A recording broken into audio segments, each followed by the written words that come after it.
जय भारत, नमो बुद्धाय। साथियों, आज हम अमेरिकी इतिहास के पन्नों को पलटेंगे। बात करेंगे अमेरिकी तत्कालीन राष्ट्रपति अब्राहम लिंकन के बारे में, जिन्हें कभी हेय दृष्टि से देखा जाता था। साथियों, अमेरिकी राष्ट्रपति अब्राहम लिंकन की हत्या अमेरिकी इतिहास की सबसे महत्वपूर्ण घटनाओं में से एक है, जिसने अमेरिका के पुनर्निर्माण और राजनीतिक स्थिति को गहराई से प्रभावित किया।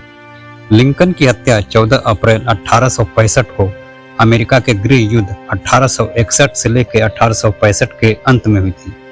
इस घटना ने न केवल राष्ट्र को स्तब्ध कर दिया, बल्कि एक महत्वपूर्ण ऐतिहासिक मोड़ भी प्रस्तुत किया। अब्राहम लिंकन अमेरिका के 16वें राष्ट्रपति थे और उनकी सबसे बड़ी उपलब्धि अमेरिकी गृह युद्ध के दौरान संघीय सरकारों को एकजुट रखना और दास प्रथा को समाप्त करना था। उन्होंने 1863 में उन्मूलन घोषणा के जरिए दास प्रथा को कानूनी रूप से समाप्त करने की दिशा में कदम उठाया था। उनका पुनः चुनाव 1864 में हुआ और यह अमेरिका में गृह युद्ध के अंत की ओर इंगित करता था। 9 अप्रैल 1865 को दक्षिणी राज्यों की सेनाओं ने संघीय सेनाओं के सामने आत्मसमर्पण किया, जिससे गृह युद्ध का अंत हुआ। लिंकन अब देश को पुनर्निर्माण की दिशा में आगे ले जाने के लिए तैयार थे, लेकिन उनकी हत्या ने इस प्रयास को गहरा आघात पहुंचाया। साथियों, अब्राहम लिंकन की हत्या की योजना जॉन विल्कस बूथ ने बनाई थी, जो एक प्रमुख अमेरिकी अभिनेता था और दक्षिणी राज्यों का कट्टर समर्थक था।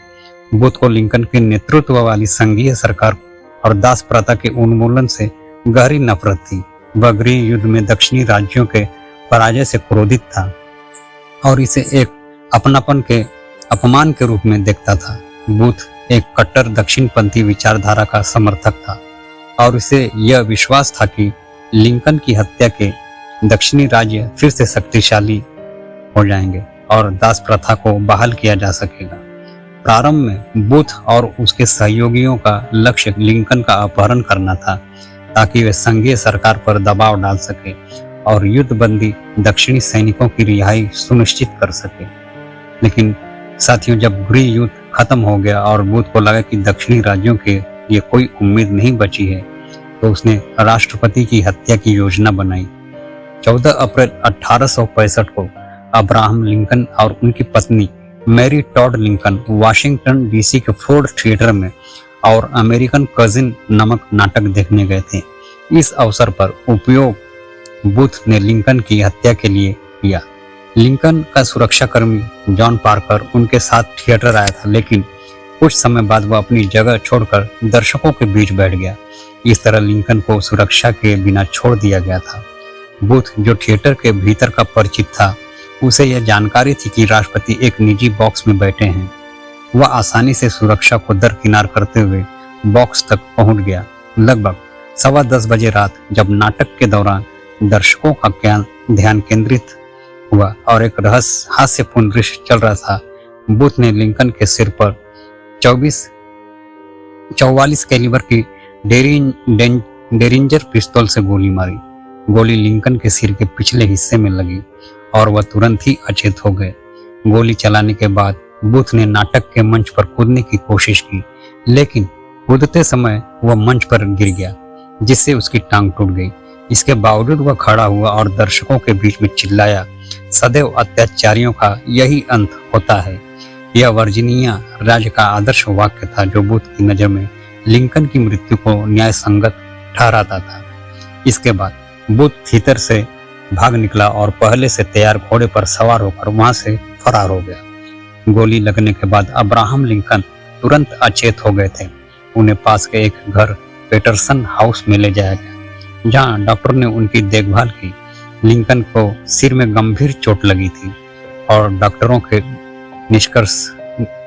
ने निष्कर्ष निकाला कि उनके बचने की संभावना नहीं है। 15 अप्रैल 1865 को सुबह 7:22 बजे, लगभग 9 घंटे बाद, अब्राहम लिंकन की मृत्यु हो गई। इस तरह वे अमेरिका के पहले राष्ट्रपति बने जिनकी हत्या की गई। लिंकन की हत्या के बाद जॉन विल्कस बूथ और उसके साथियों को पकड़ने के लिए एक व्यापक तलाशी अभियान शुरू हुआ। बूथ और उसका साथी डेविड हेरोल्ड दक्षिण की ओर भाग निकले। वे मैरीलैंड और फिर वर्जीनिया में छिपते रहे। 12 दिन बाद 26 अप्रैल 1865 को संघीय सैनिकों ने वर्जीनिया के रिचर्ड गैरेट के फार्म पर बूथ को घेर लिया। बूथ को पकड़ने के लिए सैनिकों ने फार्म हाउस को आग लगा दी। बूथ ने भागने की कोशिश की, लेकिन एक सैनिक ने उसे गोली मार दी। वह गंभीर रूप से घायल हो गया और कुछ घंटों बाद उसकी मृत्यु हो गई। उसके साथियों को भी या तो पकड़ लिया गया या मार दिया गया। जॉन विल्कस बूथ के साथ कुछ अन्य षड्यंत्रकारी ने भी लिंकन के वरिष्ठ अधिकारियों को मारने की योजना बनाई थी। लुइस पॉवेल और डेविड हेरोल्ड ने विदेश मंत्री विलियम एच सीवर्ड की हत्या की कोशिश की, लेकिन वे असफल रहे। पॉवेल ने सीवर्ड पर हमला किया और उन्हें गंभीर रूप से घायल कर दिया, लेकिन वे बच गए। एक अन्य षड्यंत्रकारी जॉर्ज एटरजॉर्ड ने उपराष्ट्रपति एंड्रू जॉनसन की हत्या की योजना बनाई, लेकिन उसने अंतिम समय में हिम्मत खो दी और कुछ नहीं किया। अब्राहम लिंकन की हत्या ने अमेरिकी समाज और राजनीति पर गहरा प्रभाव डाला। उनकी हत्या ऐसे समय में हुई जब राष्ट्रगृह युद्ध के बाद पुनर्निर्माण के लिए तैयार हो रहा था। लिंकन की मृत्यु के बाद उपराष्ट्रपति एंड्रू जॉनसन ने राष्ट्रपति पद संभाला, लेकिन उनके नेतृत्व ने पुनर्निर्माण की प्रक्रिया कठिन और विवादास्पद रही। लिंकन की हत्या से उत्पन्न शून्यता ने राष्ट्र को और अधिक विभाजित कर दिया। अब्राहम लिंकन की हत्या ने अमेरिका के इतिहास में एक गहरे आघात के रूप में अपनी जगह बनाई। जॉन विल्कस बूथ का विश्वास था कि लिंकन की हत्या से दक्षिणी राज्यों को पुनः शक्तिशाली बनाने का अवसर मिलेगा, लेकिन इसके विपरीत यह घटना दक्षिण के पुनर्निर्माण और दास प्रथा के अंत का प्रतीक बनी। आज अब्राहम लिंकन को अमेरिका के महानतम राष्ट्रपतियों में से एक माना जाता है और उनकी हत्या एक त्रासदी के रूप में याद की जाती है, जिसने अमेरिकी लोकतंत्र के भविष्य को नया आकार दिया। साथियों, जय भीम, जय भारत।